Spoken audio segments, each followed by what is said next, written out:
ఏపీలో జరుగుతున్న దాడులపై ప్రధాని నరేంద్ర మోడీని కలుస్తామన్నారు వైసీపీ అధినేత మాజీ సీఎం వైఎస్ జగన్. ఢిల్లీలో ఈ నెల 24న ధర్నా చేస్తామని ప్రకటించారు. ఏపీలో రాష్ట్రపతి పాలన పెట్టాలని డిమాండ్ చేస్తామని అన్నారు. వినుకొండలో హత్యకు గురైన వైసీపీ నేత రషీద్ కుటుంబాన్ని పరామర్శించిన జగన్ 45 రోజుల టీడీపీ పాలనలో ఏకంగా 36 రాజకీయ హత్యలు జరిగాయని వ్యాఖ్యానించారు.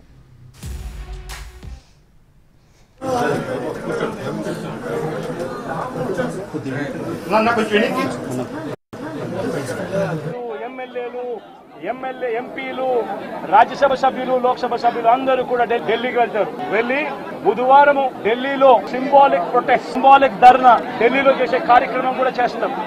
ప్రధానమంత్రి అపాయింట్మెంట్, హోంమంత్రి అపాయింట్మెంట్, ప్రెసిడెంట్ గారి అపాయింట్మెంట్, వీళ్ళ ముగ్గురు అపాయింట్మెంట్ కూడా అడగడం జరుగుతూ ఉంది. వీళ్ళ ముగ్గురిని కూడా కలిసే కార్యక్రమం కూడా జరుగుతుంది.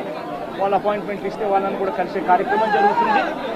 జరిగి వీళ్ళందరినీ కూడా రాష్ట్రంలో జరుగుతా ఉన్న దిగజారిన పరిస్థితులను ఎక్స్ప్లెయిన్ చేసి రాష్ట్రంలో ప్రెసిడెంట్ రూల్ పెట్టాల్సిన అవసరం ఎంత ఉంది అని చెప్పి కూడా గట్టిగా వాళ్ళు